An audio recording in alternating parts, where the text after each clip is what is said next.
Hello, and welcome to today's video. A quick recap on what we've done. So far we have got a cube and put it in our scene atop of a plane, and when we go into a game view we can view it. So like that, and that's good. Now you might see that I've imported a asset pack called tutorial assets, but you don't need that. That's just so I can access all my scripts for the tutorial to make it easier.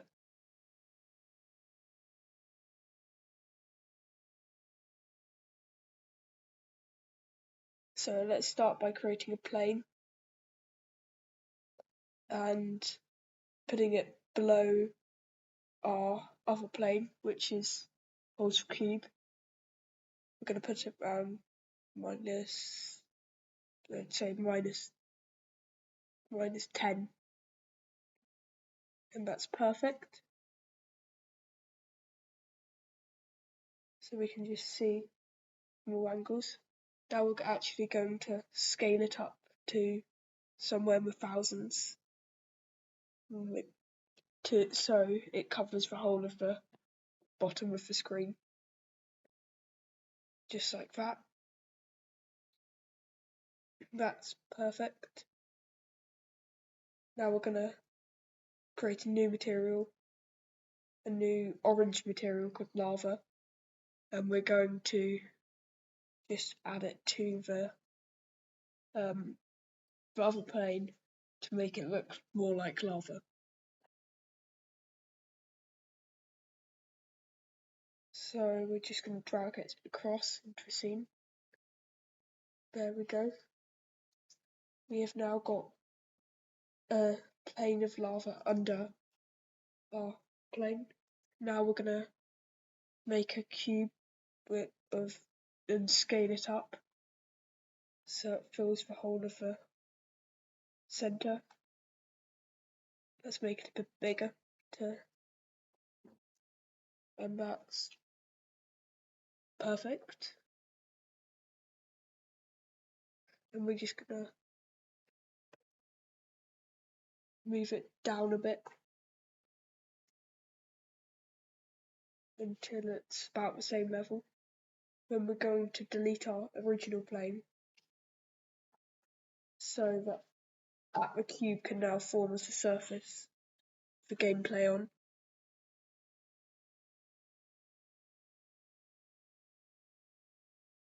Now we're going to reposition the camera so you can see the whole of the plane, and just make sure it's exactly perfect, so this will help later on in testing. There you go, let's just move it a bit closer.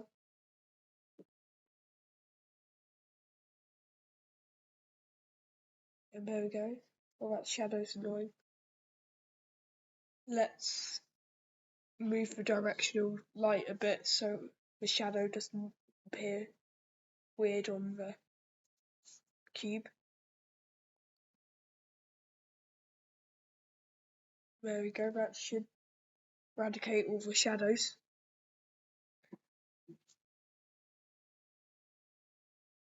Yes, that's perfect.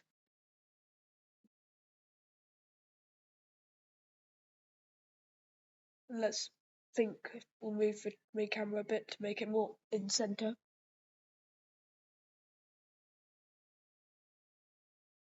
There we go.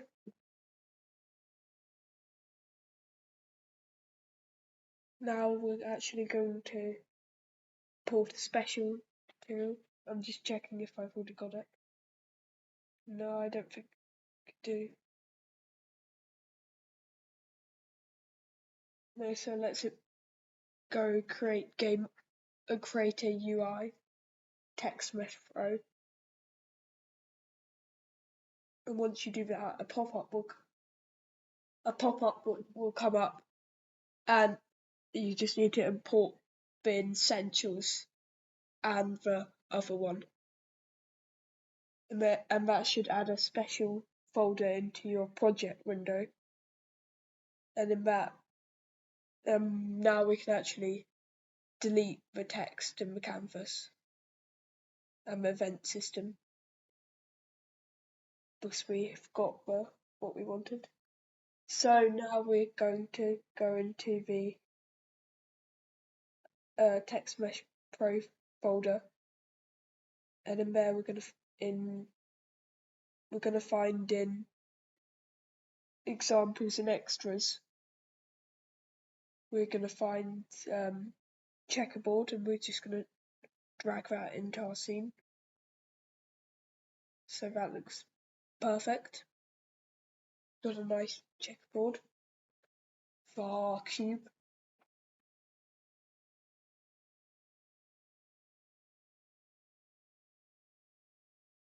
Now we're actually gonna change the cube into a sphere to make it a bit more efficient because the cube's a bit chunky when it rolls around.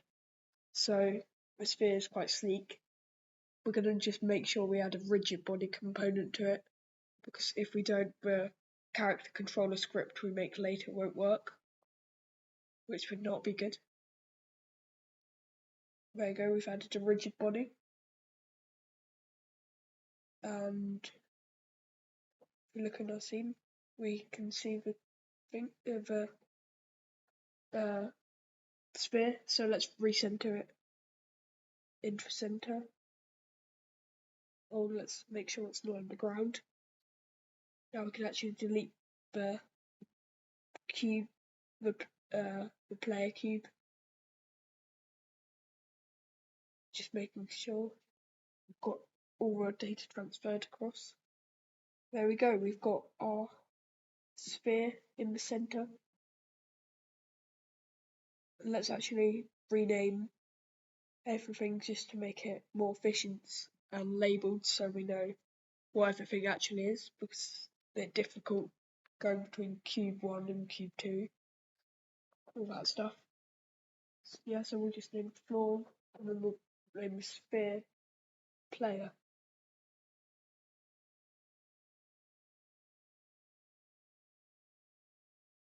And that's perfect.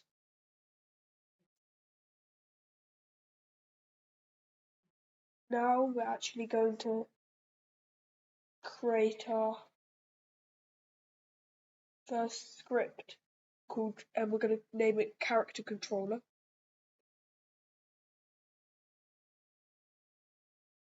So we're just going to open it up.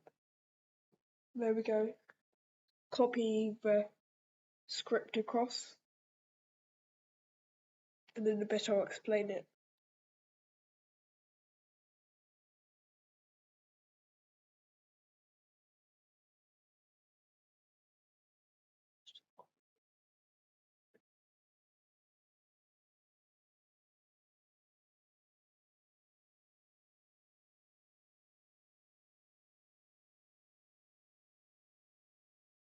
So now I'll explain the script. So the private rigid body RB is basically setting a variable called rigid body, a variable called RB to the rigid body, and in the start function you can see that it sets RB to get component, which is find a component off the player called rigid body, and then we go into the fixed update section, which is like an update like every second. We can see that we're making a float, which is a number including decimals, which is variable, and we're doing an input dot get access horizontal. So that's basically saying if you get if anybody presses one of the horizontal buttons, so left and right, then you get an input higher than 0 or lower than 0. We're timesing that by 3 at the end to make it fast, just make it a bit faster. Then the float end's basically the same with the up and down arrows. And the vector 3 is like a movement, and we're using the rigid body in velocity. basically that's the bit which these lines are the bit which actually executes the movement based on how much the H and V values are. Now we're back in the. Now make sure you just save the script and we're back in the script scene. We're going to drag the script onto the player. Drag that again, that didn't work that time. There you go, we've dragged it on. So now when you press play, you should be able to just roll around the scene. That's pretty cool. And nice character controller, really simple.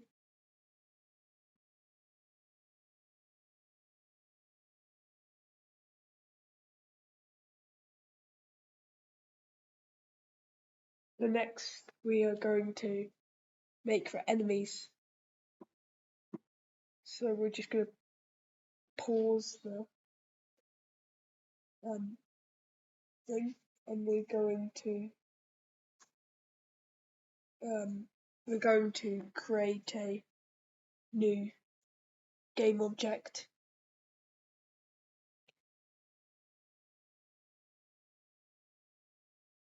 Yeah, so we're going to create a new game object, and we're going to call it enemy after we recenter it.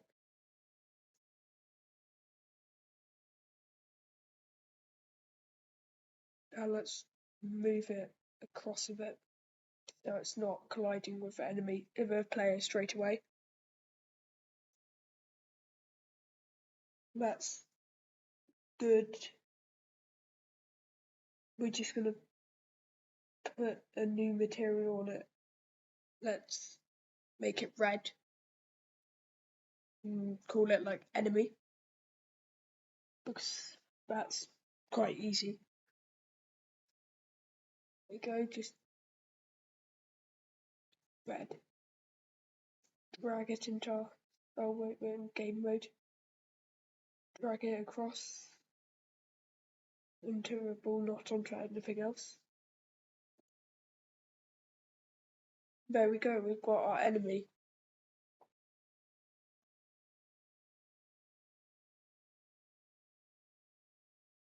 So now we're going to attach a rigid body to it, like we did to our player, because it allows gravity and like mass and collisions, which is what we want.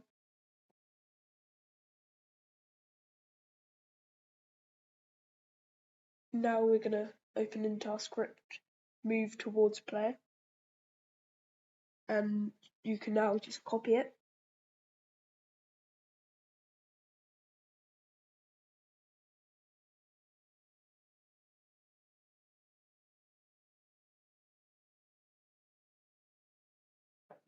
Basically what this means is first of all, the public float speed means setting a variable called speed to 3.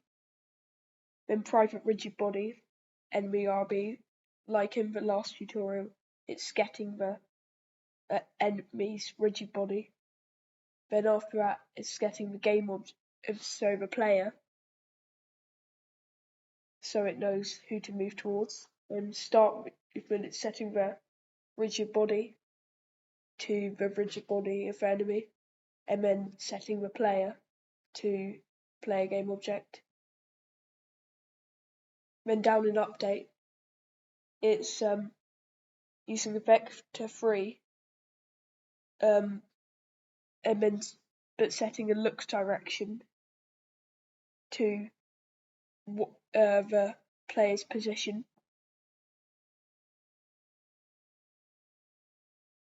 Then later on, it's actually adding the force, which is basically adding a movement in the direction of the player times speed. And then the bit after that is actually for next tutorial. So we don't need that right now. Now just save the script. Make sure you've copied all of it down correctly.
So now let's go back into the editor and let's just drag the move towards this player, fitting script onto the enemy, and all the variables set.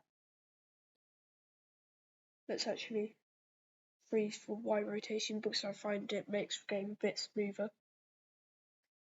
Then we're going to go to game and we're going to hit play.